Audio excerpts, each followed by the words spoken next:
The red ball was still rolling on the grass when 2-year-old Ethan Baker vanished in the town of Gainesville, Georgia, population 12,403. July 17, 1968 arrived. With stifling heat and the smell of warm pine sap rising from the parking lot next to Riverside Park. At 11:40 a.m., the Baker's neighbor, Mrs. Nellie Cooper, saw Emily lead her son away from the bench. The little boy was clutching his stuffed bear and running toward the fence where a beige GMC pickup was parked. Ethan turned back and gave his mother one last smile, then disappeared behind the truck. When Emily reached the spot moments later, all that remained was the red ball rolling near the path, and the stuffed bear abandoned on the wooden bench. What happened in the next 12 minutes would haunt Gainesville for more than half a century. Before we dive deeper into the story, don't forget to subscribe and hit the bell so you never miss the latest cases.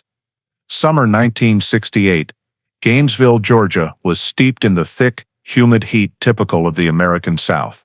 The small, peaceful town had streets shaded by elm trees, corner grocery stores, and church bells that rang out every Sunday morning. The Baker family lived in a white-painted wooden house on the edge of town. Thomas Baker, 32, was a mechanic at the local aviation shop. A quiet, careful, and devoted man. His wife Emily, 28, taught preschool. She was petite, soft-spoken, and always carried the faint scent of baby powder on her clothes. They had one son, Ethan, who had just turned 2. With light brown hair, bright blue eyes, and a stuffed bear named Buddy that went everywhere with him. Their life was simple and steady. Thomas left early for work.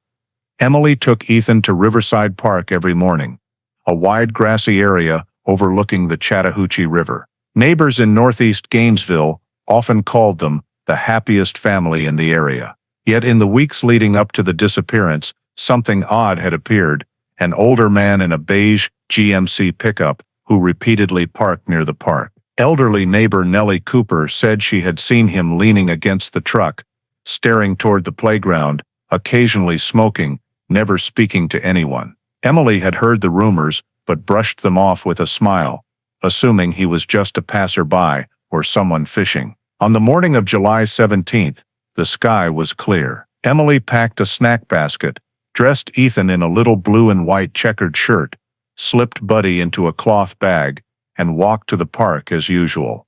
They arrived a little after 11. Ethan ran around the grass near the parking lot, giggling, while Emily sat on the bench, watching him and chatting with a few acquaintances. Near noon, the strange man appeared again. He walked over, made small talk about the weather, and commented on how cute the boy was. Emily answered politely, then turned away. When she looked back seconds later, Ethan was gone. His rubber ball lay abandoned near the fence.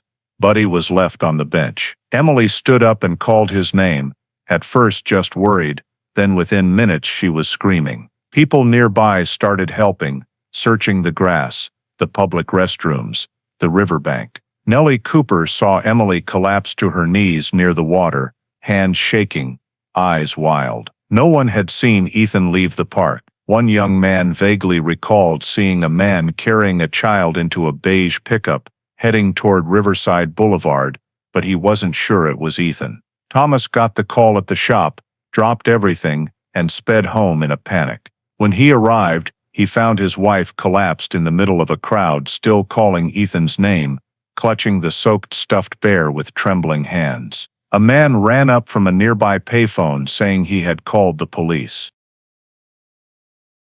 Less than 10 minutes later, the first 2 patrol cars arrived, and the entire lawn and playground were immediately cordoned off with yellow tape. Emily sat on the bench, still gripping Buddy, her face ashen, breathing in gasps. Thomas stood beside her, trying to stay calm while answering questions from Deputy Sheriff Willard Hayes. They began reconstructing the timeline. Ethan disappeared around 11:40 a.m. It was brutally hot. About 20 people were in the park, mostly families with children. Forensic technicians noted small children's footprints in the grass, adult skid marks near the bench, and most importantly, a clear set of wide tire tracks in the dry dirt, leading north toward the exit. a tread pattern typical of mid-1960s GMC trucks.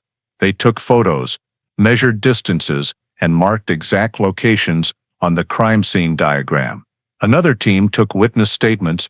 Nellie Cooper confirmed seeing a tall man in a baseball cap and light-colored shirt parked right by the fence around 11 o'clock. A young woman said she saw him walking around the grassy area, stopping to watch for a few minutes before leaving. The young man repeated that he saw someone carrying a child but couldn't see the face, only the sound of an engine starting and dust rising from the path. All statements were recorded separately and cross-checked, but times and details didn't fully align. While search teams fanned out across the park, an officer radioed the station to manually pull records of every GMC truck owner within a 20-mile radius. In 1968, everything was still on paper. A list of more than 30 names was compiled and marked in red pencil. At the scene, the temperature climbed past 95 degrees Fahrenheit. Heat shimmer rose from the ground, exhausting everyone, but no one left. "Ethan!" echoed constantly from bullhorns. Rescue divers began sweeping the riverbank. A small boat was launched. By early afternoon, Sheriff Wallace arrived and ordered a temporary blockade of Riverside Drive to check every vehicle that had passed between 11 a.m. and noon. Thomas was taken to the station to provide detailed information. A description of Ethan's clothes, who they had seen that morning, the names of Emily's friends at the park. Emily was taken to a separate room for medical attention, but kept begging to return to the scene. At 3 p.m., the preliminary report was typed. Victim Ethan Baker, male 2 years old, 2 feet 10 in, light brown hair, wearing blue and white checkered shirt, khaki shorts, barefoot. Personal item, stuffed bear named Buddy. Location of disappearance, Riverside Park, Gainesville, Georgia. Case file created. Missing child hash 3246 Gay A. That same evening, the sheriff's office sent urgent teletypes to neighboring counties and the Georgia Highway Patrol, asking them to watch for beige trucks in the area. Carbon copy flyers were posted in every store, post office, and church. Radio station WGAU interrupted its afternoon programming for a special bulletin asking anyone who saw a child matching the description to come forward. As night fell, the normally quiet town felt heavy. The lights around Riverside Park stayed on all night like a hopeless beacon. Sheriff Wallace left the scene near midnight with maps and witness statements to plan an all-out effort for the next day. He knew the search could not stay confined to the park. The hunt had to cover the entire town. At 6 a.m. the next day, with fog still thick over the Chattahoochee, the official search for Ethan Baker began. Wallace set up a new command post on the eastern lawn of Riverside Park. Maps were spread across wooden tables, red pins marking concentric circles out to a 10-mile radius that included residential areas, forest edges, and Highway 129 leading out of town. Nearly 50 officers, rescue personnel, and dozens of volunteers took part. Radio chatter mixed with the sound of boots on wet grass. 3 bloodhounds from Hall County were brought in and given Buddy's scent from the stuffed bear Emily carried. By 8 a.m., the first boats began sweeping the river, spaced about 300 yards apart, moving slowly through fast-moving bends. Overhead, a Georgia Highway Patrol Piper Cherokee flew circles, taking thermal images for any sign of a human body. From the air, the pale green grass stood out against Georgia's red clay, but nothing looked suspicious. By noon, the search radius expanded to South Gainesville suburbs. Cornfields and pine forests became the new grid. Officers went door to door, asking if anyone had seen a beige GMC truck around midday the previous day. A few people remembered hearing a loud engine, but couldn't pin down the time. Many residents joined voluntarily, walking in lines calling Ethan's name. Emily, despite being told to rest, stood at the forest edge, staring into the distance, clutching Buddy. In the afternoon, divers reported finishing a 2-mile stretch of river, The water was murky and swift, but they found nothing except a few plastic toys floating downstream. Late that afternoon, a young officer found a child's white shoe in the wet grass about 50 yards from the bench where Ethan vanished. Small, the right size for a 2-year-old. The area was immediately sealed. The shoe was bagged and sent to the Gainesville forensics lab. Emily confirmed Ethan had been wearing white shoes that day, but wasn't sure it was the exact pair. Many looked similar. When night came, floodlights swept the water. Search teams kept combing every inch of ground. The river wind was cold, carrying the smell of moss and mud. Many were exhausted, but no one stopped. On the morning of the second day, Georgia National Guard helicopters arrived with infrared cameras scanning the dense northern forests and old trails. No unusual heat signatures. At the same time, investigators checked every gas station, motel, and roadside store for witnesses who might have seen the strange man or the truck. A gas station attendant on the edge of Macon vaguely recalled seeing a woman and a child with a truck like that, but he couldn't remember the day. The information was noted, but unverified. By the afternoon of the third day, Wallace held a briefing at command. No new traces, no additional witnesses, no leads from neighboring departments. The report ended with a short line: no progress. That third night, it began to rain. Posters of Ethan all over Gainesville became soaked, the ink running under streetlights. Emily still sat on the porch staring into the dark yard, while Thomas silently watched the clock, counting the hours. The first 3 days ended without a single ray of hope. The 2-year-old seemed to have vanished without a trace in a town that had never known serious crime. On the fourth day after Ethan disappeared, with the search yielding nothing, investigators began shifting focus from the park to the Baker family itself. In the morning briefing, Sheriff Wallace ordered Thomas's timeline re-examined for consistency. Thomas was brought in at 8 a.m., exhausted and sleep-deprived. He was asked to recount his movements on July 17th in detail: what time he left home, who saw him, what he did during the window. Ethan vanished. Thomas insisted he arrived at Gainesville Air Service around 7:45 a.m.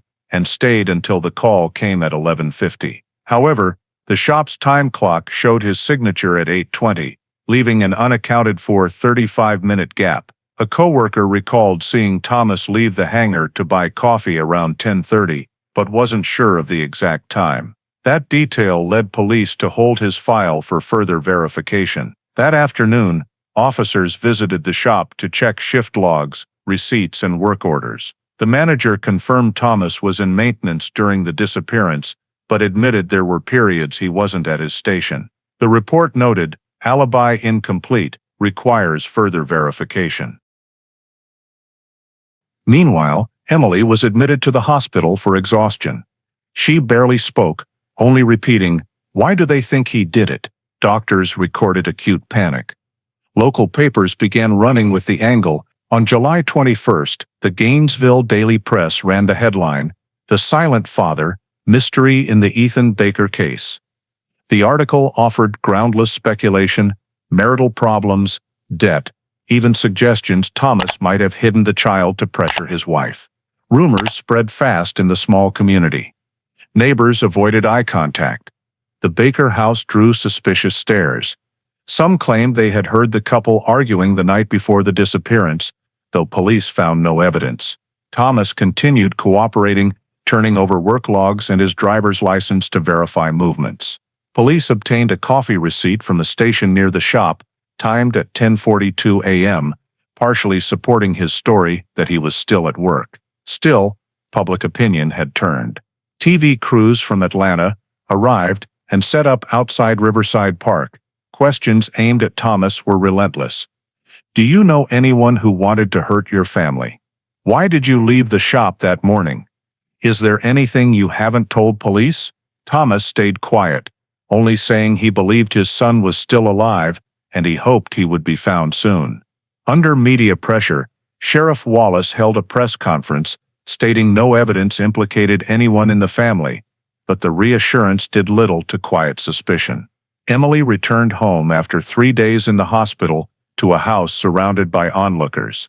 She kept the curtains closed and stayed inside, leaving the porch light on every night, hoping it would guide her son home. Wallace visited Thomas that night, explaining the questioning was mandatory procedure when no clear leads existed. Thomas just nodded. In his duty log, Wallace wrote, "Father seems sincere, but public pressure may push this case further than we expect." By the end of the week, every lead circled back to the beginning, and the Baker family image was split between pity and distrust. Gainesville started calling it the case of the silent family, where every word could be twisted into guilt. 1 week after the disappearance, with suspicion against the Bakers fading for lack of any incriminating evidence, Sheriff Wallace shifted focus to the only remaining lead, the beige GMC pickup seen at Riverside Park on the morning of July 17th. Among the list of more than 30 local owners, one name stood out: Martha Hale, 37, a traveling nurse who worked for the Macon Health Department, about 60 miles away. Her truck's license plate matched the first 3 characters witnesses recalled. G74 records showed she regularly traveled between Hall, Bibb, and Monroe counties for home visits, making her exact route hard to pin down. On July 27th, Macon police working with Gainesville served Martha Hale a summons for questioning. The interview took place in a small room at the Bibb County Sheriff's Office with an old reel-to-reel recorder. Martha arrived on time, thin, hair in a bun, neatly dressed in a pale blue nurse's uniform. She remained calm and produced work orders dated July 15th from Macon Hospital, saying she had stayed in the hospital's lodging all that week to care for inpatients. When asked for corroboration, she named only the head nurse, who happened to be on leave at the same time. Her statement contained many vague details, especially about the truck. She confirmed owning the GMC, but claimed the transmission had failed, and it had been sitting in her brother's garage in Macon suburbs since early July, unused. When police asked to inspect it, she hesitated, then agreed. That afternoon, technicians examined the truck at her brother's house. The vehicle was real but unusually clean, with brand new tires and no road dust. Local mechanics confirmed no one had worked on Martha's GMC during that period. The report sent back to Gainesville noted possible recent washing and tire replacement. When Wallace confronted her, she quickly said her brother had replaced the tires himself to sell the truck, thinking she no longer needed it. Her brother confirmed the story, but couldn't recall the exact date. The statements conflicted. Additionally, when asked why she might have been near Gainesville, Martha said she may have passed through on a work trip but never stopped at Riverside Park, and denied ever seeing the Baker family or the child. Forensic comparison of the park tire tracks with her truck's new tires showed nearly matching tread patterns, but a few millimeters difference in size, not conclusive. The case remained suspicious but undetermined. In the Macon community, Martha was described as quiet, living alone in a rented apartment near the hospital, leaving early and returning late, rarely socializing. A coworker mentioned she had miscarried 2 years earlier and seldom spoke of family. Records showed she had never married, had no children, and her parents were deceased. Police checked hospital shift logs for July 15, 19, but pages were missing, so her presence in Macon at the time of the disappearance could not be proven. When asked, she said a new employee might have made a mistake. Though no direct evidence existed, the license plate match, tire pattern, and travel schedule led Wallace to note in the file, potential suspect, insufficient evidence. Inside the investigation team, many believed this was the most viable lead, though some felt Wallace was clinging to the only clue to keep the case from going cold. After questioning, Martha was released, but police secretly tailed her for the next 2 weeks. Nothing unusual. She went to work, shopped, went home. On August 10th, surveillance ended, and Martha Hale's file was moved to under observation, no active charge. The Gainesville public never learned these details.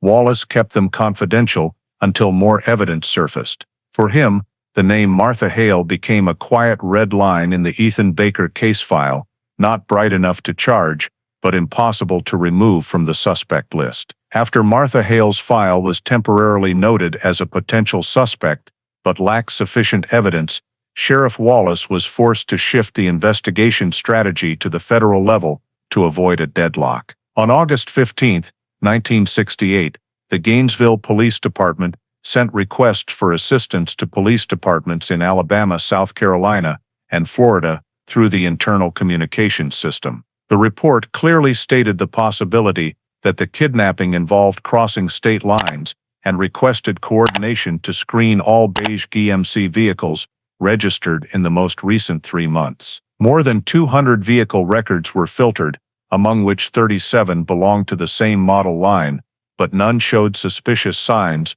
or unusual movement around the time of the incident. At the same time, the alert for Ethan Baker was forwarded to highway patrol stations, post offices, and local radio stations. Within 1 week, hundreds of calls and anonymous letters poured in, most of them false information or rumors. A woman in Montgomery reported seeing a child resembling Ethan in an old truck, but when checked, it was only a worker's family taking their child to school. Another person in Tallahassee claimed to have heard someone bragging that they sold the child to an infertile couple, but provided no specific address. All these tips were investigated, but quickly ruled out. The media at the time focused intensely on Gainesville, making the situation even more chaotic. Newspapers sensationalized details about the GMC vehicle and described the driver as a brunette woman with a suspicious appearance, inadvertently causing many residents to wrongly accuse their neighbors. In just 2 days, the police department's hotline received more than 500 calls, forcing them to open an additional dedicated line managed by the Georgia State Sheriff's Office. Search teams continued to expand the sweep farther south toward Macon and east toward South Carolina, but no discoveries related to Ethan or Martha were made. They searched motels, gas stations, truck stops, and even abandoned lumber camps along U.S. Route 129. The Georgia State Patrol helicopter unit was mobilized for 2 additional flights per day, recording aerial footage but only captured images of dry fields and endless pine forests. The weekend report showed that the entire area within an 80-mile radius of Gainesville had been searched, with no new physical evidence found. Sheriff Wallace realized that without a new direction, the case would be closed like dozens of other unsolved missing persons cases from the 1960s. In a final effort, he requested FBI assistance in analyzing demographic data and GMC tire patterns throughout the Southeast. The FBI report, returned in early September, concluded no vehicle perfectly matched the tire imprint recovered at Riverside Park. Some similar vehicles were registered in Alabama and Tennessee, but the tread patterns differed. Investigators also checked medical and maternity ward records at Macon Hospital from 1966, 1968, to look for connections between Martha Hale's former employment and any unusual births or adoptions, but nothing suspicious was found. Meanwhile, Gainesville was flooded with rumors. Some said the kidnapped child was to be sold abroad.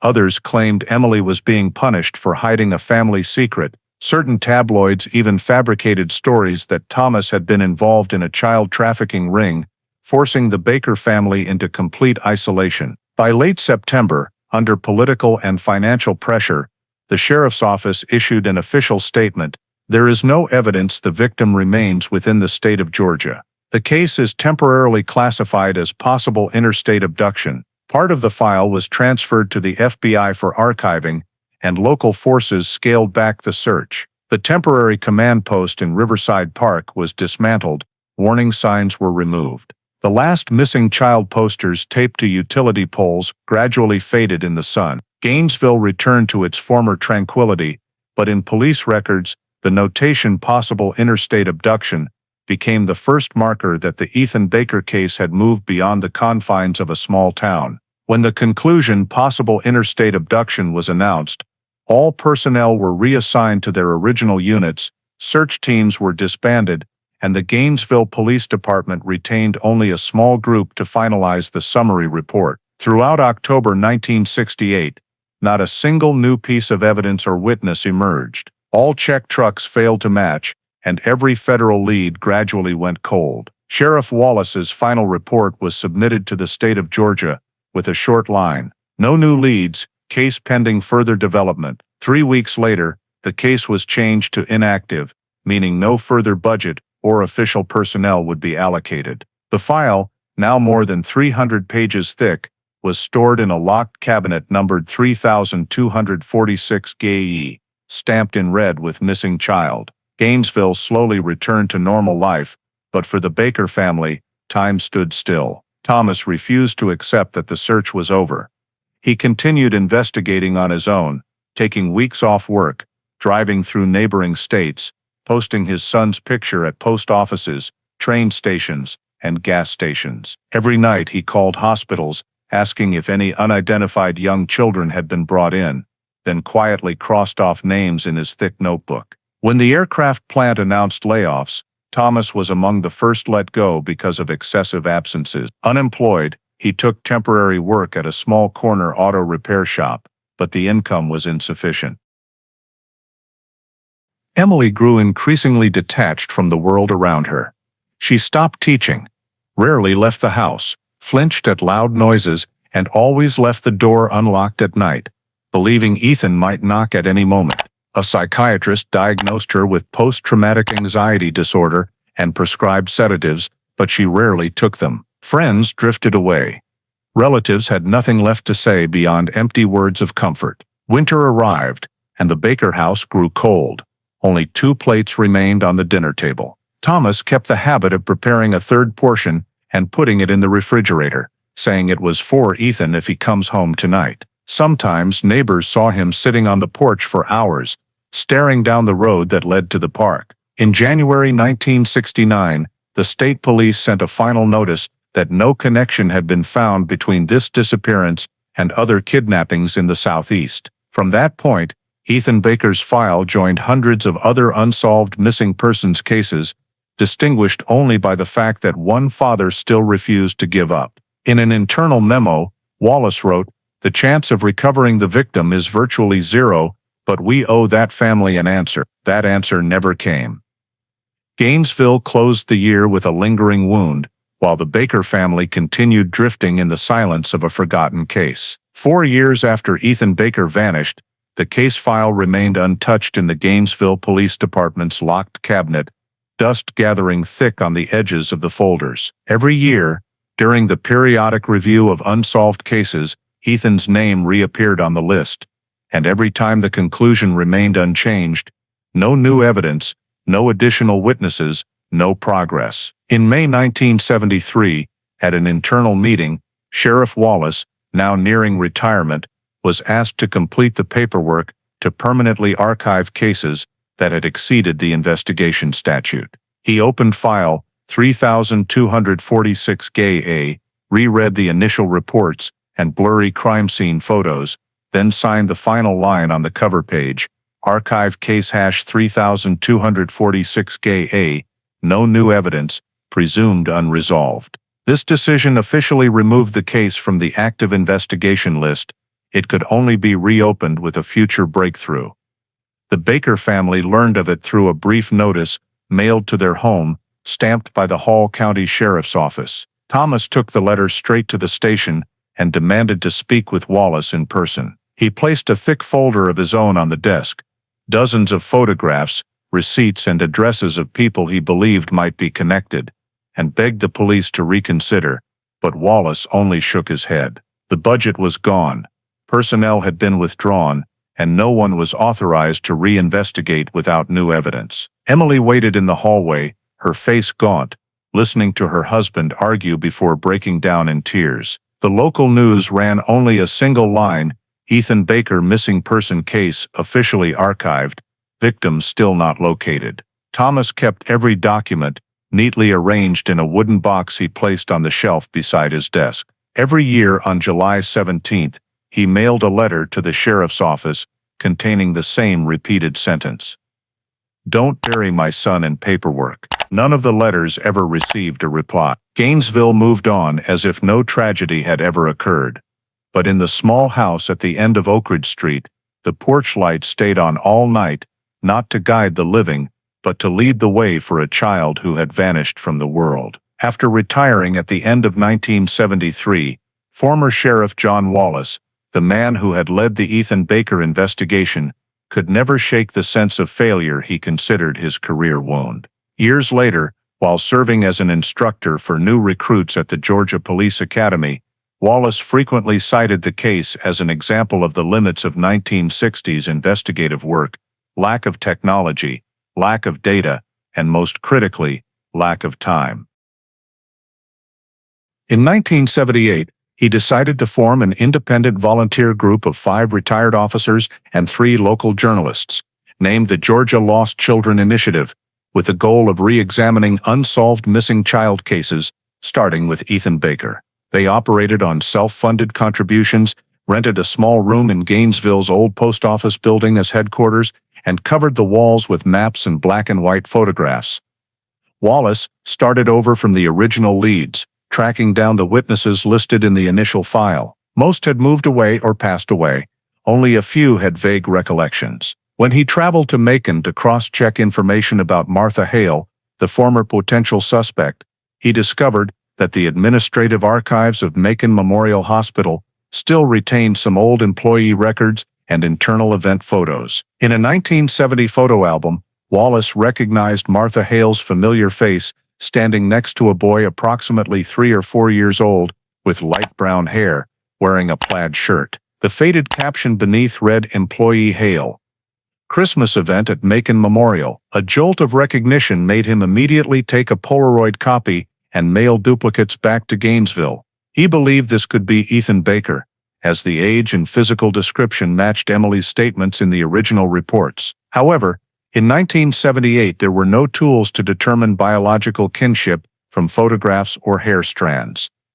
DNA analysis was still in the experimental laboratory stage. Wallace sent the photo to the FBI for verification, but received only a formal thank you letter advising that no conclusion is possible without biological evidence. He was disappointed, but did not give up. In the following years, his volunteer group expanded efforts to interview Macon residents. Several older locals recalled that Martha had lived with a young child in an apartment on Poplar Street, but no one knew whether the boy was her biological son or adopted. A downstairs neighbor said she rarely went out with the child, that the nursery light stayed on all night, and that she sometimes heard lullabies. Wallace tried to obtain a warrant to search the old apartment, but was denied because the case had been archived. He recorded every detail in a notebook that grew thicker year by year. By the early 1980s, the Georgia Lost Children group had gained local media attention and was invited for radio interviews about their work to revive forgotten cases. They took on dozens of other missing child cases, but Ethan Baker remained the centerpiece. In 1983, a young reporter named Diane Peterson joined, bringing fresh energy and new sources. She located Martha Hale's housing records re-registered in 1971 as a 2-person household, though the co-occupant's name was unclear. Only the initials DH, which matched David Hill, a name that would later prove significant, but at the time no one recognized its importance. Wallace wrote to the Bibb County office requesting adoption records, but was told none existed involving Martha Hale. He suspected gaps in the administrative system or that paperwork had been altered. 10 years passed, and Wallace's group still had no concrete results. Older members left, some moved out of state, and funding dried up. In 1988, the group announced its dissolution. At the final meeting, Wallace hung the photo of Martha Hale and the child on the wall with a handwritten note: "If anyone ever finds the truth, start here." Afterward, the small room was returned to the post office, and documents were divided among members. Wallace took the file home, stored it in an old suitcase that still contained the original Polaroid. For him, the Ethan Baker case was not just a failed investigation, but an unpaid debt to a child who disappeared in broad daylight, and to the conscience of a policeman who had sworn never to leave anyone behind. 10 years after the Georgia Lost Children group disbanded, the name Martha Hale unexpectedly resurfaced in a routine administrative notice in Florida. In April 1998, the Duval County office in Jacksonville recorded the death certificate of a 72-year-old woman bearing that name. Cause of death, acute heart failure, with no next of kin listed to claim the body. The brief record included only a side note. Had one adopted child, David Hill, residence unknown. As the clerk entered the final information into the ledger, none of them knew that name had once appeared in a Georgia missing person file 30 years earlier. Martha's body was taken to a local funeral home under the protocol for unclaimed deceased. A week later, a small funeral was held, attended by only 2 hospital employees and a priest. Administrative records showed she had lived alone in an old wooden house in the Arlington neighborhood of Jacksonville from 1972 until her death. She never married, had no blood relatives, and lived primarily on a nurse's pension.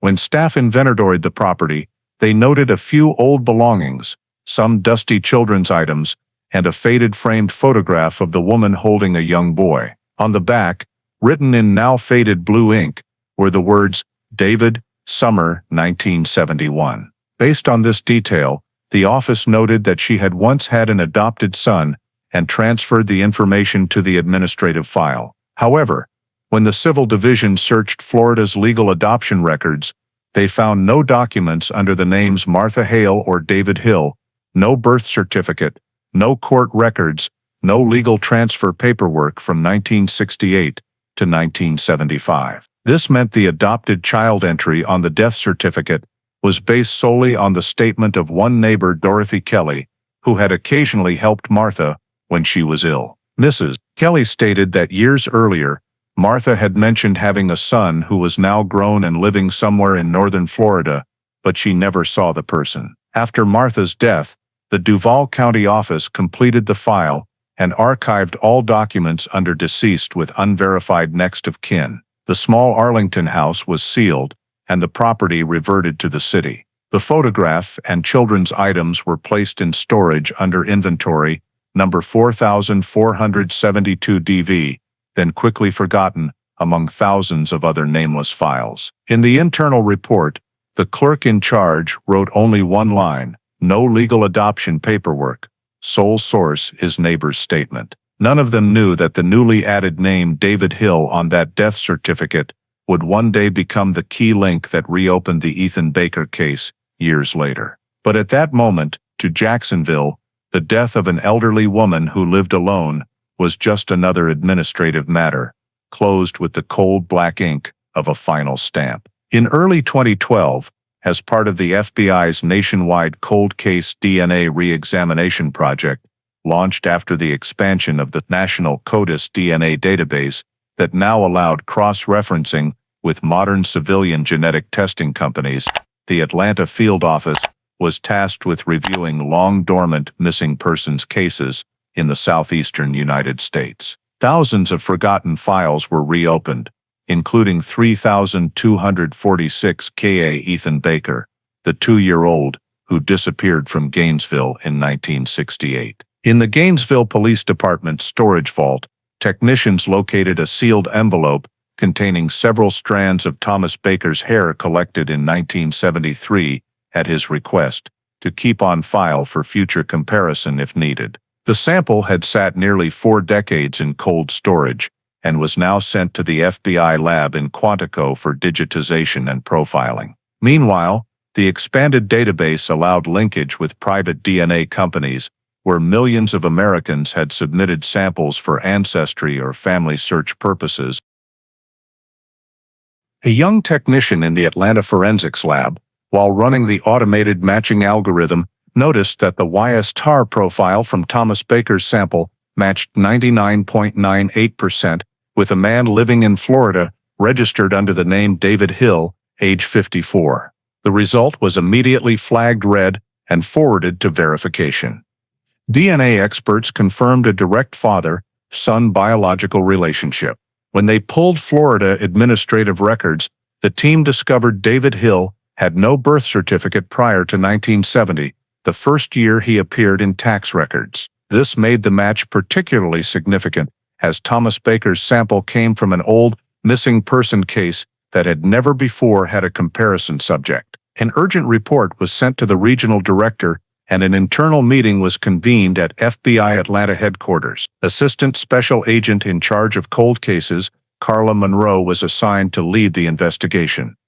Agent Monroe ordered the match retested 3 times at independent labs, all returned perfect confirmation. On March 14, 2012, Internal Memo 77 AC 2012 was issued, officially restoring the Ethan Baker file to potential match active re-examination status. Monroe reviewed the entire original Gainesville file, crime scene reports, witness statements, the GMC vehicle description, faded old photographs, and copies of the letters Thomas had sent police for decades. On her desk, she placed side by side 2 images, one of the brown-haired 2-year-old, taken in 1968, the other, a middle-aged man from Florida civil records. No visual conclusion was possible, but her professional instinct told her the connection was no coincidence. By the end of March, the FBI sent cooperation requests to the Jacksonville Police Department and Duval County Vital Records Office to retrieve all personal files related to Martha Hale, deceased in 1998. When cross-referencing, they discovered her death certificate listed an adopted son named David Hill, the same individual who had just produced a DNA match with Thomas Baker. The final piece appeared to be falling into place. On March 28, File 3246-GA was officially marked reactivated. All data related to Ethan Baker was digitized and uploaded to the national system with the note, "Cold case reopened after 44 years, DNA correlation established." After nearly half a century, the name Ethan Baker once again appeared in America's active investigation system, not as a faded memory in dusty cabinets, but as a living record on 21st-century computer screens, beginning the final journey to verify the fate of the child who vanished from Gainesville on a summer day in 1968. After the DNA analysis results showed a near-perfect match between the hair sample from Thomas Baker and the man named David Hill, the FBI Atlanta field office immediately initiated the federal standard personal identity verification process. The investigative team, led by Special Agent Carla Monroe, was dispatched to Florida to collect civil and financial records on the subject. According to Florida state tax records, David Hill was born in 1968, issued a Social Security number in 1984 in Jacksonville, Florida. Occupation, mechanical engineer, currently employed by an industrial equipment manufacturing company, marital status, divorced with 2 adult daughters. However, when investigators cross-referenced original source documents, they discovered that no birth certificate for David Hill existed in any medical or administrative records prior to 1970. The current birth certificate was merely a replacement copy issued by the Duval County Clerk's Office in 1985, based on supplemental documentation of unclear origin. When the county office attempted to retrieve the original 1968-1970 archival files, they confirmed that the records for that period had been lost, and there was no documentation proving David Hill was born in any hospital in Jacksonville or surrounding areas.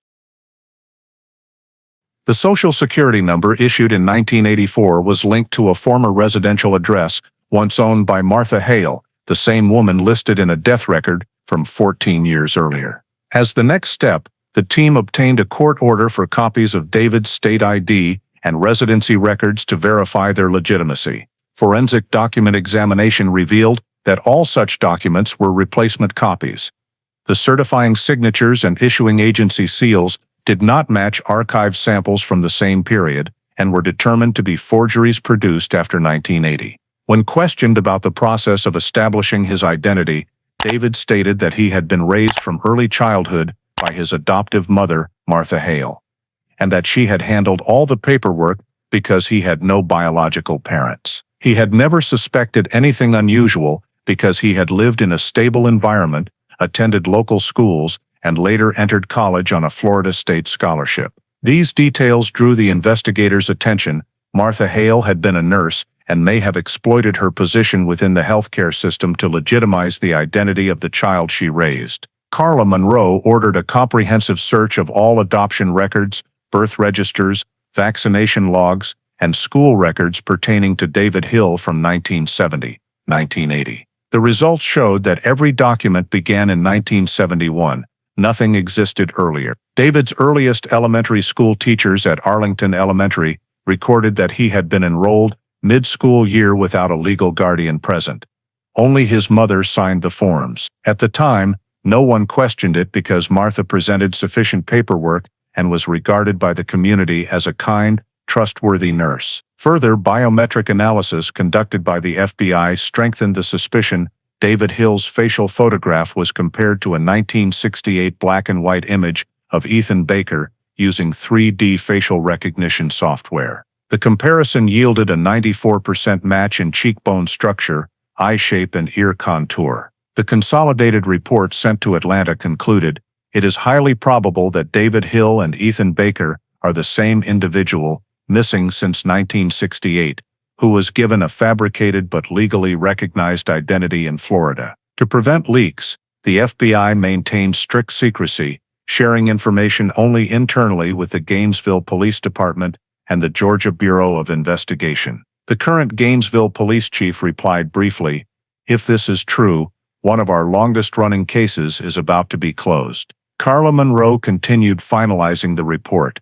All civil registry data, social security number, and financial records for David Hill had been created by Martha Hale between 1970 and 1985 without verification from original issuing authorities.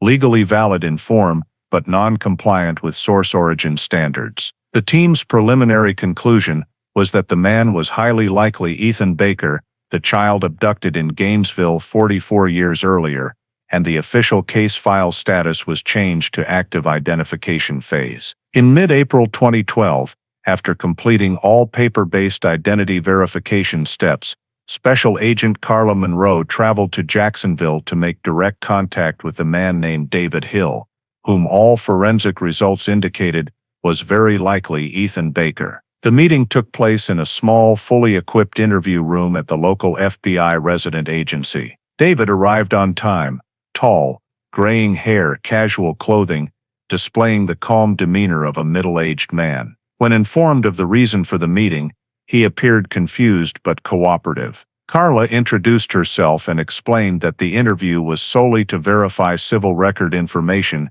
and was not a criminal investigation. David agreed to provide blood and saliva samples for additional testing. While waiting for the technician, Carla asked about his earliest childhood memories, where he was born, his first recollections. Who raised him? David answered haltingly that he only remembered living with a silver-haired woman who spoke softly and often wore light blue uniforms. She called herself his mother and always told him not to talk to strangers or go outside without permission. He remembered a small house with floral curtains and a radio playing classical music every evening. When asked if he had ever heard the names Gainesville or Georgia, David said the names sounded familiar, but he didn't know why. Carla noted that his reaction seemed one of genuine subconscious recollection rather than deliberate concealment. The technicians quickly completed the blood draw. The sample was typed as O positive, matching the record for Ethan Baker. Meanwhile, the medical examiner noted a small crescent-shaped scar behind David's right ear, exactly matching the location and description of a scar reported by Emily for Ethan in 1968. Everything was documented and sent to the Atlanta Forensic Lab. The interview lasted nearly 3 hours. When asked about his relationship with Martha Hale, David said she had died in 1998. He had arranged a simple funeral and buried her in the local cemetery. He had always believed she was his biological mother because there had been no one else in his life. When asked if he knew she had been a nurse, he nodded and said she often spoke of working at a hospital in Macon when she was younger, but had never mentioned any past in Georgia. Carla silently took notes, then gently placed a black and white photograph of 2-year-old Ethan Baker in front of him. David stared at it for a long time. His expression shifted from confusion to pensiveness, and he finally said softly, "I don't know, but something about it feels very familiar." To strengthen the findings, technicians performed an on-site preliminary DNA comparison between David's sample and Thomas Baker's stored hair. The initial result showed a greater than 99% match, sufficient to elevate the case to full federal verification at the Central Laboratory in Quantico. Immediately after the interview, Carla Monroe sent an urgent report to FBI Atlanta, stating, "Subject David Hill exhibits all physical and genetic identifiers consistent with missing person Ethan Baker. Recommend elevation to full federal verification phase." The file was classified high priority and tagged Interstate Abduction Cold Case, DNA match pending confirmation. That same day, FBI headquarters in Washington received the information and officially entered the 1968 Ethan Baker missing person case into the national investigation roster. For Carla Monroe, it was the first time in many years working cold cases that she felt a real chance of closure based on facts rather than theory. In the archives, the name David Hill was linked to Ethan Baker with a thin red line, and by the end of the day the central system displayed the new status, subject identified, federal verification in process. Immediately after the preliminary DNA results between Thomas Baker and David Hill showed a near-perfect match, Special Agent Carla Monroe requested a renewed search of all remaining property belonging to Martha Hale in Jacksonville for physical evidence to bolster the case. On May 2, 2012, the FBI, in coordination with the Georgia Bureau of Investigation and the Duval County Sheriff's Office, researched the former residence of Martha Hale, a small wooden house at 4472 Arlington Road. The house had been vacant for years and was being used by the county as temporary storage. The forensic team employed thermal imaging, ultraviolet light, and ground-penetrating radar to examine the foundation and walls. Beneath thick dust in the attic, they located a locked metal cabinet. Inside was an oil paper-wrapped square tin box. Upon opening, technicians documented 3 significant items: a stack of black and white photographs, a small silver baby bracelet engraved EB, and a medical receipt headed Gainesville Community Hospital, July 1968. The evidence was photographed, sealed, and transported to the Atlanta lab. Among the photographs, at least 4 showed a boy, approximately 3 years old, with light brown hair, whose face was identical to known images of Ethan Baker.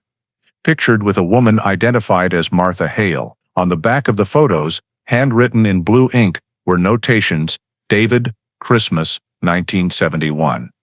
And EB First Steps, August, 1969. The ink was faded and the paper yellowed, but they clearly documented the child's upbringing, beginning shortly after the time of the abduction. The small silver bracelet, infant-sized, bore the hand-engraved initials, EB, and was of a type commonly custom-made in the South during the 1960s. When cross-referenced with the 1968 missing person report, Gainesville police records showed that Emily Baker had reported her son was wearing a silver bracelet engraved EB, a gift from his grandmother for his first birthday. Metallurgical analysis confirmed the alloy matched silver produced by a local Gainesville jeweler during that era. This became the first piece of physical evidence directly linking Ethan Baker to Martha Hale. Additionally, the Gainesville Community Hospital receipt dated July 15, 1968, recorded a transaction under the name Hale,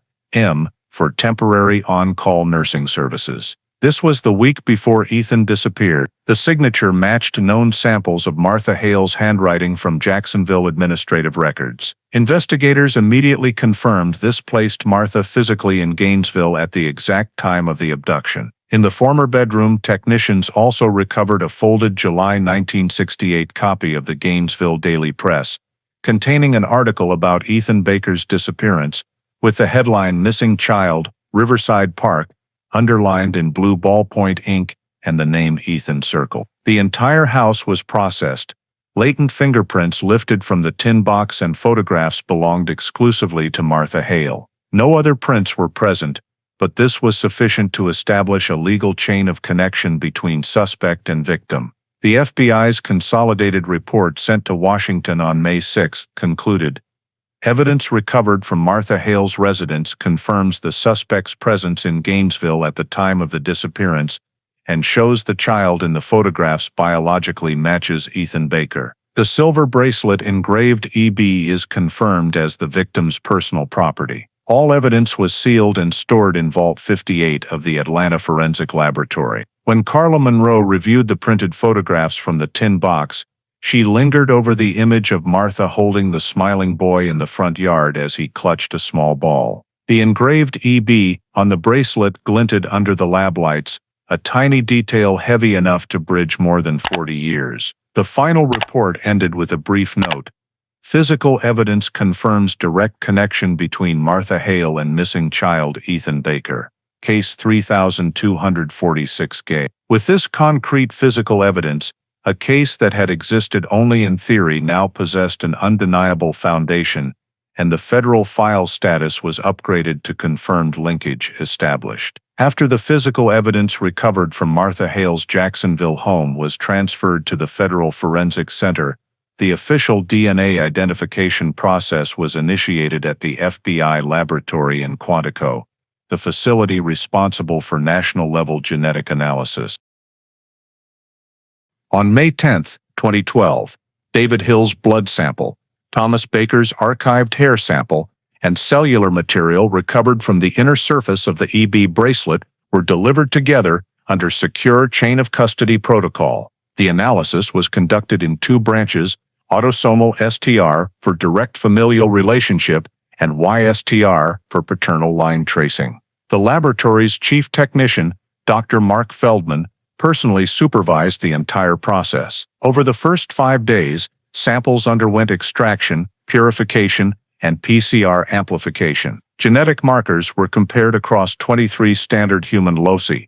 Preliminary results released on May 16 showed a 99.997% match between David Hill and Thomas Baker, exceeding the federal standard for confirming a parent-child relationship. Concurrently, despite heavy oxidation, DNA recovered from the bracelet produced a complete YSTR profile that matched Thomas Baker's, confirming the item had been worn by the child Ethan Baker. The forensic experts concluded there remains no reasonable doubt.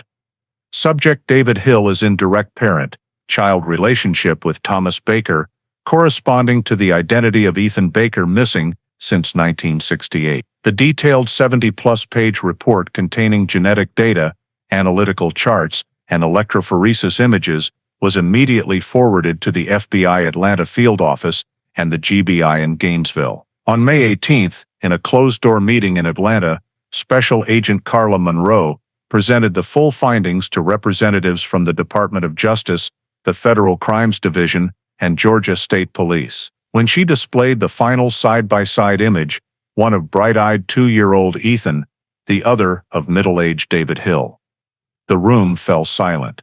The deputy regional director then stated simply, "Case 3246 Gay identified and solved." An internal memorandum was drafted marking the end of an investigation spanning more than half a century. On May 21, 2012, the FBI officially updated the national database, case #3246 Gay solved after 52 years.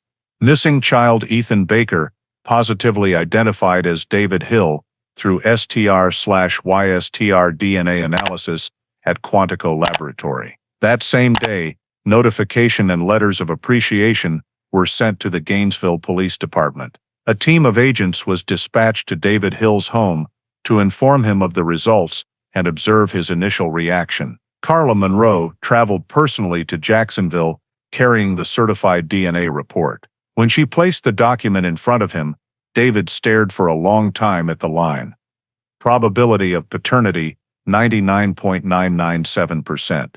He exhaled softly and said, "I guess I always knew why Gainesville felt strange whenever I heard the name." Monroe offered no further comment, only explaining that everything would soon be made public through proper legal channels. After completing the identity confirmation procedures, the FBI's Public Affairs Office prepared a press release. On May 23, at FBI Atlanta headquarters, a small press conference was held. The FBI spokesperson, facing dozens of television cameras, read the statement aloud. "Today we officially confirm that the 1968 disappearance of Ethan Baker in Gainesville, Georgia, has been resolved. Modern DNA analysis has determined that a Florida resident named David Hill is the missing victim from that case. This is one of the longest-running cases in Georgia history to be solved through genetic technology.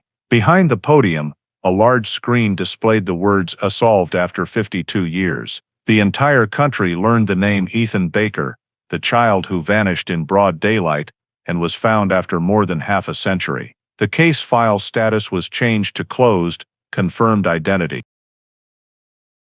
Media outlets across the nation ran the story, emphasizing that DNA technology not only identifies perpetrators, but also restores identity to victims buried by time.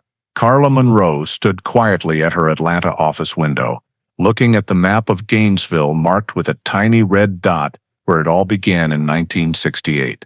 In her duty notebook, she wrote a single line, "Ethan Baker, found not forgotten." With the official Quantico results, all the scattered records, witnesses, and pieces of evidence accumulated over 52 years, finally formed a complete story, closing a long chapter in Georgia's investigative history, a case once considered unsolvable, now recorded as living proof of the power of forensic science and the persistence of human memory. After the DNA analysis at Quantico confirmed that David Hill was indeed Ethan Baker, FBI Atlanta and the Georgia Bureau of Investigation proceeded to the phase of fully reconstructing the abduction route to precisely determine the sequence of events and the motive of suspect Martha Hale. Among the administrative records seized from Macon Memorial Hospital, the investigative team discovered a thin brown leather-covered notebook that Martha had used throughout her employment period from 1967-1969.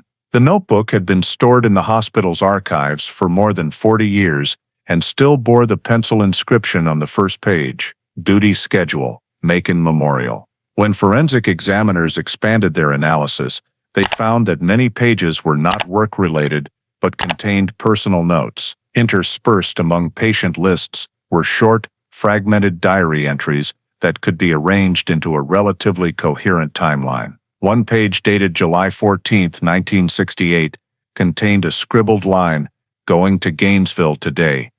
I can't stand hearing the cries of other people's children when I don't have my own anymore." The next page read, "Tomorrow is my day. I won't be alone anymore." Entries dated July 17, 1968. The exact day Ethan disappeared were written in dark blue ink.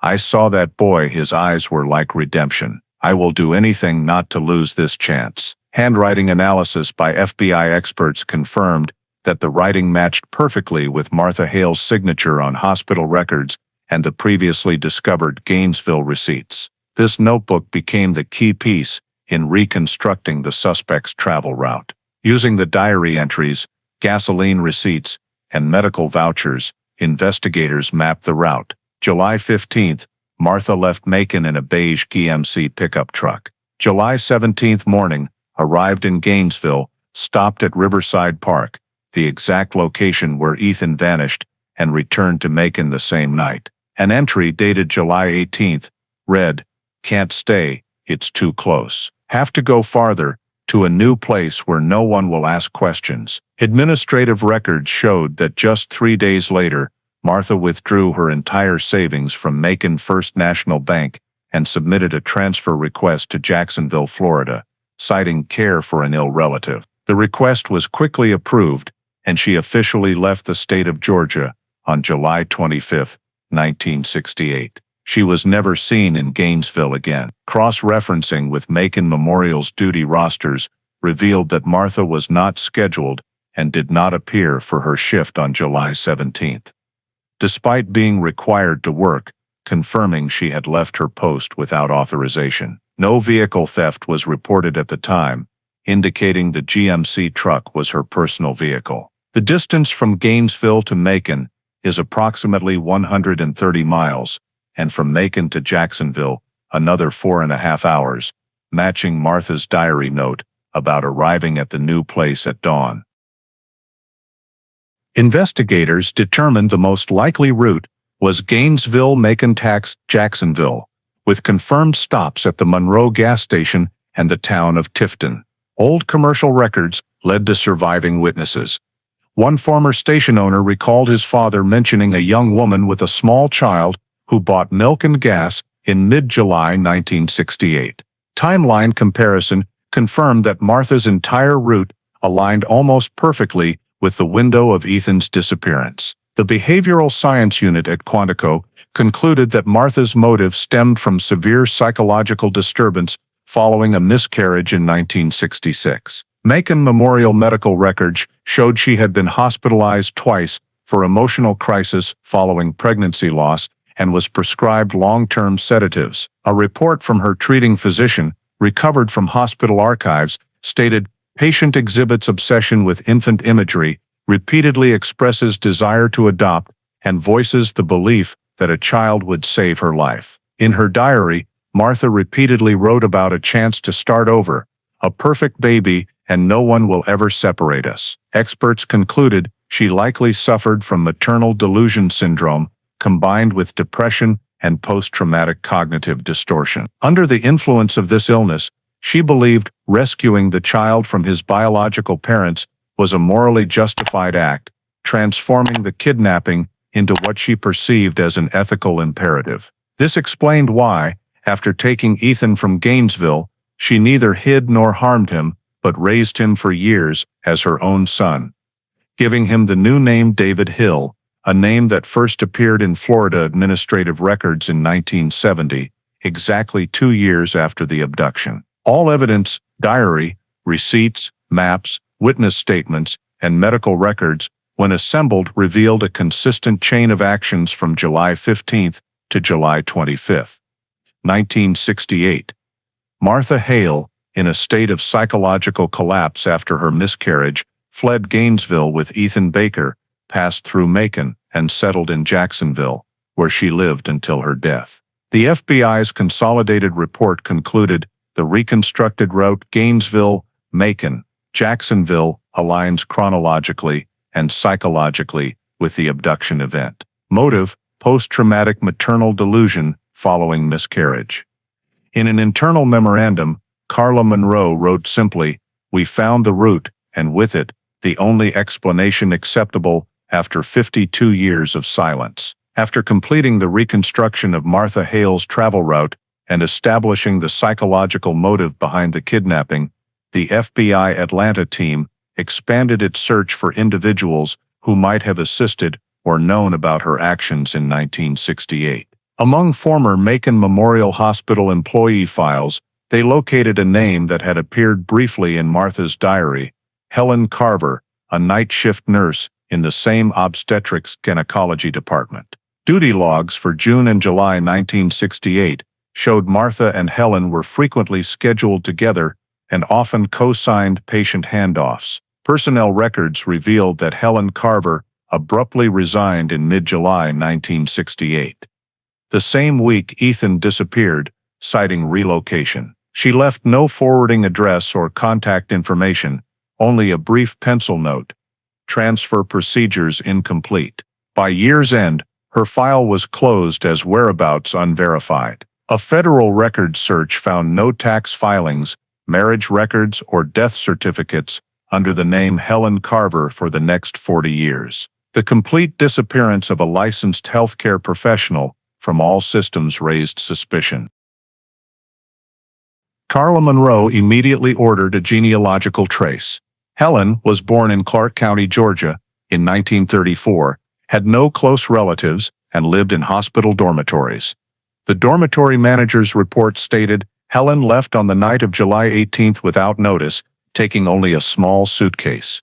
That date matched exactly the day Martha was confirmed to have left Gainesville with Ethan. Among old hospital administration photographs, investigators found a 1968 group photo of nurses in which Martha and Helen stood side by side, both wearing light blue uniforms, identical to the description given by witnesses of the silver-haired woman seen during the abduction.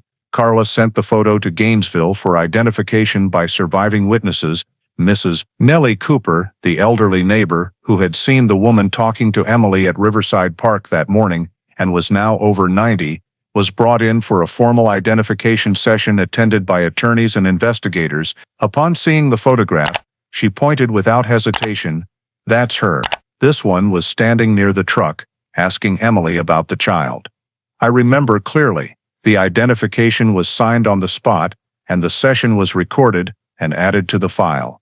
For the first time in over half a century, a witness description directly matched a real individual from hospital records. The FBI officially designated Helen Carver a potential accomplice. The investigation expanded to old banking and financial records in the Macon area. In the hospital's July 1968 payroll ledger, 2 identical signature cash payroll checks were discovered, one for Martha Hale and one for Helen Carver, both cashed on July 16, one day before the kidnapping. Financial analysts concluded the women had likely prepared to leave Macon together. In Martha's diary, an entry dated July 13 read, "H says she will help me because H understands my pain." The initial H was interpreted as Helen, strengthening the theory that Martha did not act alone. Criminal psychological profiling suggested Martha may have been emotionally dependent on Helen, the only person who shared her professional and personal losses. If Helen witnessed or assisted in the plan, she may have played a supporting role, driving or acting as lookout at Riverside Park. To verify, the FBI queried the Social Security Administration using Helen Carver's old nursing license number. The result was striking. The same number was reused in 1972 for a woman named Helen Porter, registered in Texas.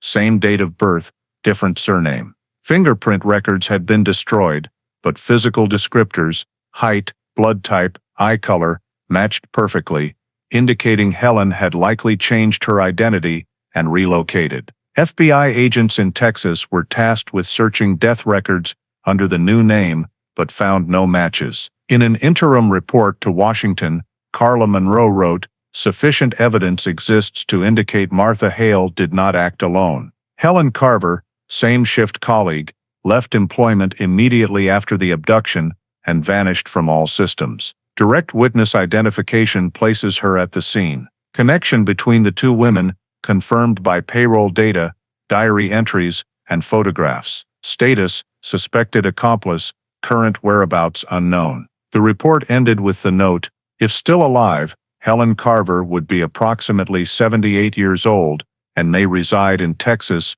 or New Mexico under an assumed identity." As Carla closed the file, she stood before the case timeline board, staring at 2 photographs side by side, Martha Hale and Helen Carver. 2 women in light blue nurse uniforms, faint smiles in a black and white picture, now at the center of the web of mystery that had kept a child missing from Gainesville for 52 years. While the investigation into possible accomplice Helen Carver continued, the FBI Atlanta Document Forensics team re-examined all 1968 Gainesville physical records and commercial receipts, hoping to find additional proof of Martha Hale's presence on the exact day Ethan disappeared. In the Hall County Tax Office archives, they located a box labeled Fuel and Service 1968 from the Riverside service station, located roughly 1 mile from the park where Ethan vanished. Among thousands of carbon copy receipts, one faded but legible invoice showed the license plate GMC beige 7G74 and the customer signature M. Hale. The date was July 17, 1968. 11:52 a.m., only 12 minutes after Ethan was reported missing. A handwritten note read, 3 gallons regular, 1 glass soda, paid cash. The handwriting matched Martha's samples from the diary and hospital files exactly. The receipt was sealed and sent to the document lab for ink, paper, and age analysis. Results confirmed the blue ink matched Bic pens manufactured that year, and the paper stock came from the Riverside Station supplier. This was the first direct physical evidence placing Martha Hale in Gainesville at the precise time of the abduction. The FBI and GBI immediately interviewed the former station owner, 82-year-old David Crumley. Shown a copy of the receipt, he vaguely recalled a young woman driving a beige truck with a small child in the cab who bought gas and asked to use the restroom. His recollection matched the time and location on the receipt. The interview was recorded and added to the file. Simultaneously,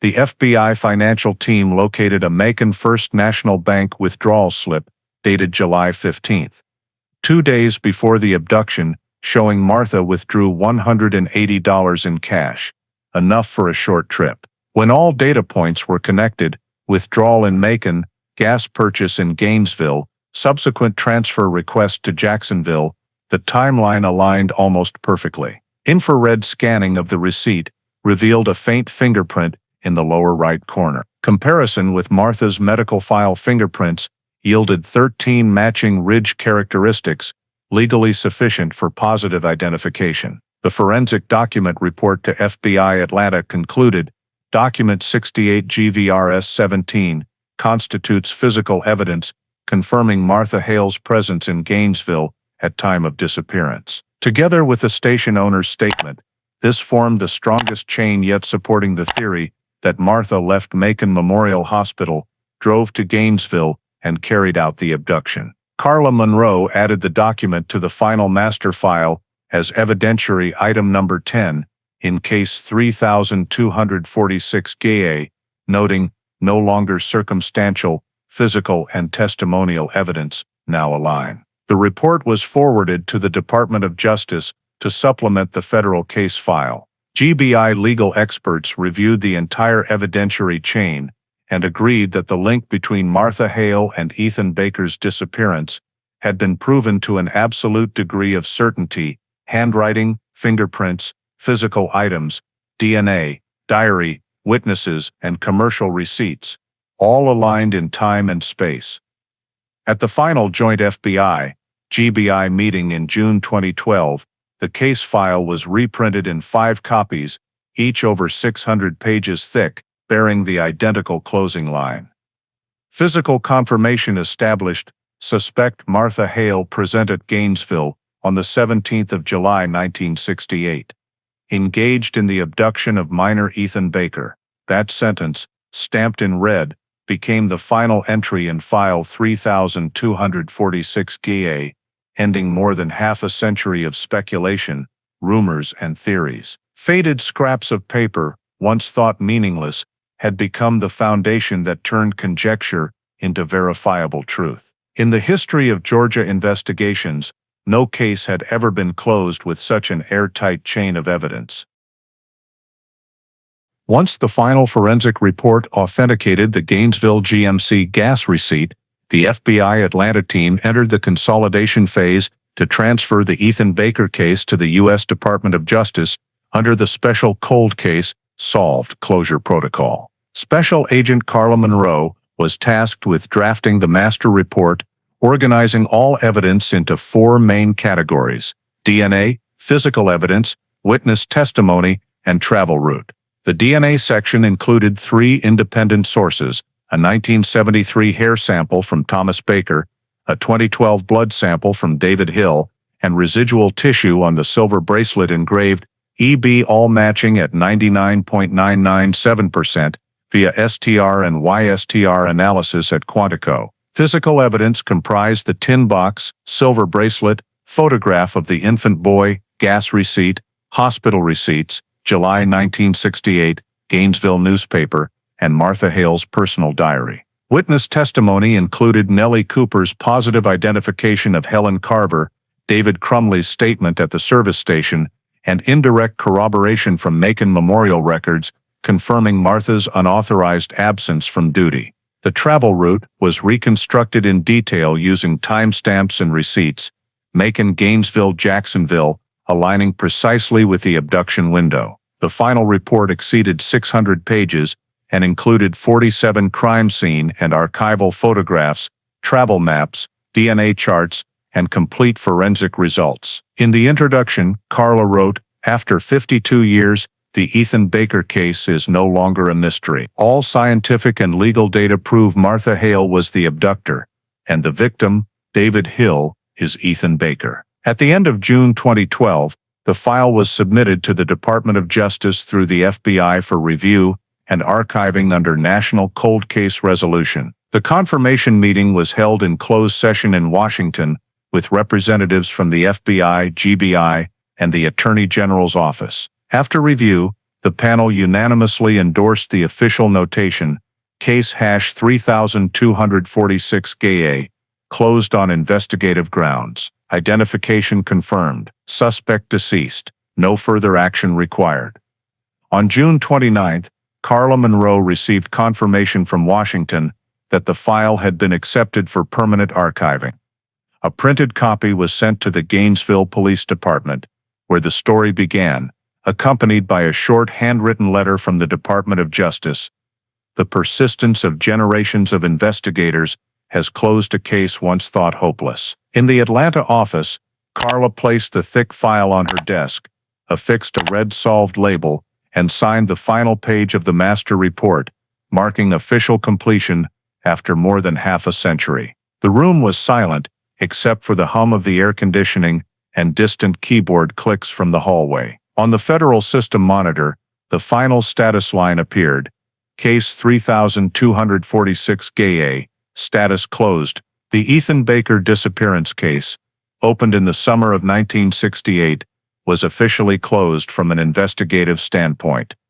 One long chapter in Georgia judicial history, sealed by science, perseverance, and the belief that no mystery is truly buried by time forever. In early July 2012, just 1 week after the Department of Justice officially closed the Ethan Baker case file, the FBI Atlanta field office held a special meeting, not a legal proceeding, but one of profound human significance. It was the reunion between Ethan Baker, the man who had lived as David Hill for more than half a century, and the only surviving descendant of the Baker family, Thomas Baker's granddaughter, Sarah Bennett, who had reached out to the FBI herself after reading the press release about the case. Sarah was 37 at the time, a high school teacher in Athens, Georgia, and the daughter of Thomas's older brother, who had passed away in 2001. She carried an old wooden box containing the few remaining family keepsakes. A photograph of Thomas and Emily, taken in 1967, a notebook filled with letters that were never sent, and a tiny picture of Ethan at age 2.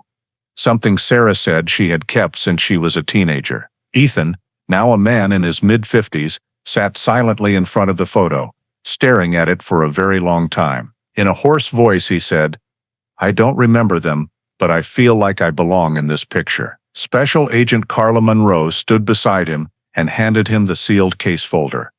Copies of the DNA test results, the Department of Justice confirmation, and the official legal designation.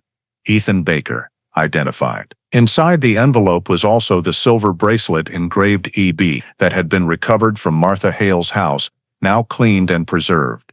When the bracelet was placed in his hand, Ethan closed his fist around it, said nothing, just nodded, tears welling in his eyes. The meeting lasted more than an hour, conducted in near silence, broken only by the hum of the ventilation system and the click of a camera capturing the final moments of a 52-year journey. Sarah told him that Thomas, her grandfather, had always believed his son was still alive until the day he died. In his handwritten will, he had left the words, "If one day Ethan comes back, tell him his father never stopped waiting." When he heard that, Ethan simply lowered his head and whispered, he was right.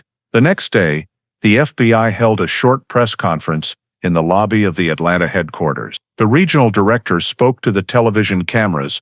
After more than half a century, the Ethan Baker case is officially closed, and more importantly, his family finally has answers. Sarah spoke on behalf of the family. "We can't get back the time that was lost, but we can get back the truth." After the press conference, the two quietly left the crowd, carrying the old box of keepsakes. A week later, in Gainesville, Georgia, the Baker family held a small memorial service in Riverside Park, the very place where Ethan had vanished. Local authorities erected a stone marker engraved in memory of Thomas and Emily Baker for their faith beyond time. The ceremony was attended by representatives from the FBI, the GBI, and some residents who had witnessed the events of 1968. Ethan stood in front of the marker, clutching the silver bracelet, the afternoon sunlight on his gray hair making him look like part of an old memory. Sarah placed a bouquet of white daisies at the base of the stone, then turned to him and said, "You're home now, Uncle. Before leaving, Ethan handed the FBI a short letter he had written himself.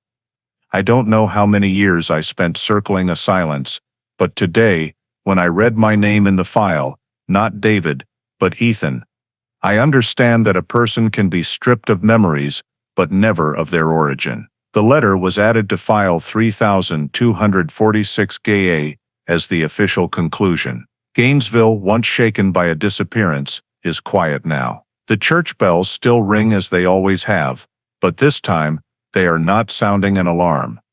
They are the sound of closure, complete closure for the Baker family. After more than half a century of unrelenting searching, after the reunion in Atlanta and the memorial in Gainesville, Ethan Baker's life turned a completely new page. For the first time in over 50 years, he carried an identity that truly belonged to him. In August 2012, at the recommendation of the FBI and the Department of Justice, Ethan officially completed the legal process to restore his birth name. The Georgia State Court issued an identity confirmation bearing the words, Ethan Thomas Baker, born 1966, Gainesville, Georgia. The name David Hill, the name tied to decades lived in the shadows, was noted as canceled due to administrative error. When he received the document, Ethan was silent, his hand trembling slightly, then said this was the first time he felt he truly existed. As the survivor of the longest resolved missing child case in Georgia history, Ethan received an invitation from the Missing Kids Alliance, a nationwide network supporting families of missing children, to become an honorary ambassador. He accepted almost immediately. In the years that followed, Ethan appeared in numerous child safety awareness programs, always beginning with the words, "I don't remember the day I was taken, but I remember the day I was found." He became a unique voice for people who had lost their identities, advocating for the government to expand storage and cross-referencing of DNA from unsolved cases. Because of Ethan's case, the Department of Justice extended the cold case DNA re-examination project to 12 additional states, yielding hundreds of positive matches in just 2 years. Investigators consider it a textbook example of the power of technology combined with human persistence. Many criminal justice academies added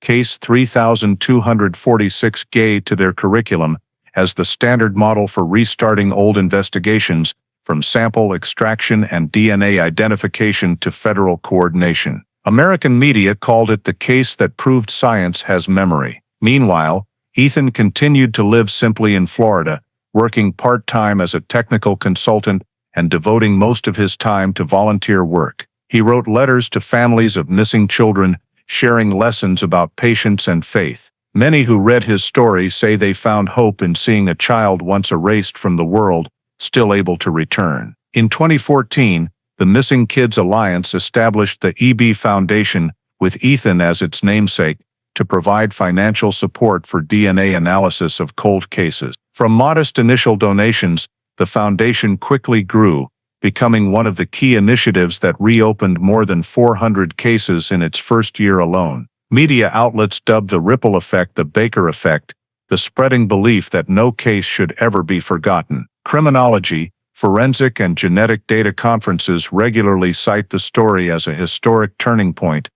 The first time a 1968 child abduction was fully resolved using stored DNA and automated algorithmic cross-matching between criminal and civilian databases. In FBI training materials, File 3246 GA is used as an example for new agents, accompanied by the note, "No case is too old if the evidence still exists." To the public, the Ethan Baker case is seen as a symbol of justice that time cannot erase. Documentaries, books, and analytical articles dissect the methods Carla Monroe and her team applied, how they reconnected physical evidence, witnesses, and DNA records, creating a standard model now used in many states. Carla herself declined all interviews, sending only a brief email. "Ethan Baker is not just a case. It is proof that a father's faith can survive half a century, and science can finish the rest." For Ethan, life afterward remained quiet but purposeful. He returns to Gainesville every July, sits on the bench in Riverside Park where everything began, and says it is how memory finds its place between two lives. For him, the case is closed, but what it left behind, determination, science, and faith in justice, continues to open doors for thousands of others still waiting for a miracle like his. At the end of 2012, as media activities and support programs stemming from the Ethan Baker case settled down, the FBI officially completed all administrative work on File 3246-CRE. The Central Archive System in Washington updated the final status, case hash 3246-CRE. Solved, marking the case fully closed from an investigative verification and identification standpoint.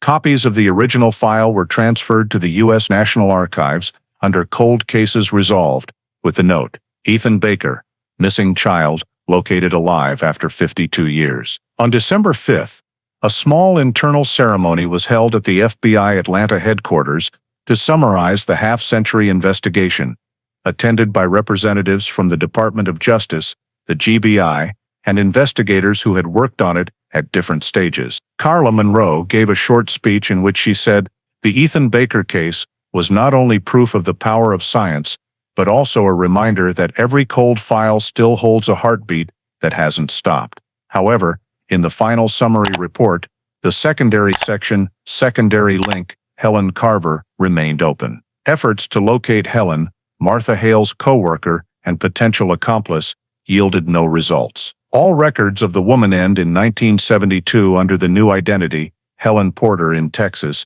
after which she vanished completely. The FBI separated this matter into an independent file, designated 3246-CRE Sub 1, classified as cold, active for background search. Every year, the system still automatically scans civilian databases for DNA matches or death records, but so far there has been no hit. In the Department of Justice's year-end summaries, the Ethan Baker case received special ranking longest missing child found alive in Georgia history. Media covered it widely, calling it the Gainesville miracle, while experts consider it the gold standard in cold case investigation. Professional journals, such as Forensic Science Review and Criminal Data Journal, published detailed analyses of the reopening process, noting it as a rare instance where DNA evidence, physical proof, and witness records were perfectly linked after more than half a century. The CODIS system and the Cold Case DNA Re-examination Program were expanded nationwide under the name Baker Protocol in honor of the case. Carla Monroe retired in 2015, leaving a final entry in her duty log. Case 3246 GA completed.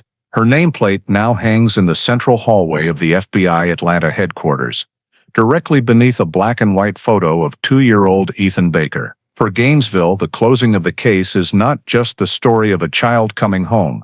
It is proof that justice, no matter how slow, can still find its way. The following year, local authorities renamed the eastern corner of Riverside Park Baker Circle and placed a small plaque that reads, dedicated to every lost child found again. And every July, when summer sun shines on the Chattahoochee River, people still see a single white flower drifting slowly downstream. A quiet tribute to the little boy who disappeared from this town in 1968, only to be found 52 years later, as an enduring symbol of faith and perseverance. The story of Ethan Baker is not merely a case closed after 52 years.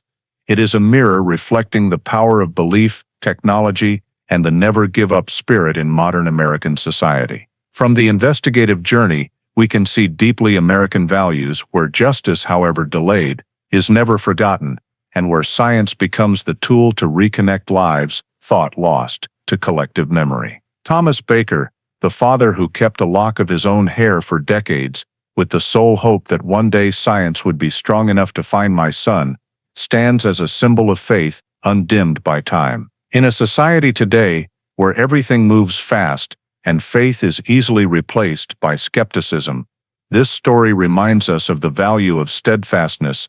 Sometimes the right thing doesn't yield immediate results, but that doesn't make it worthless. At the same time, the Ethan Baker case affirms the role of data, technology, and federal collaboration core elements in an America moving toward full digital transformation. The fact that the CODIS system connected a 1973 DNA sample to a man living in Florida half a century later shows the importance of storing, sharing, and protecting transparent information. In everyday life, every American can learn from Carla Monroe and her team meticulousness, integrity, and trust in human progress. The Ethan Baker story reminds us that justice doesn't come on its own.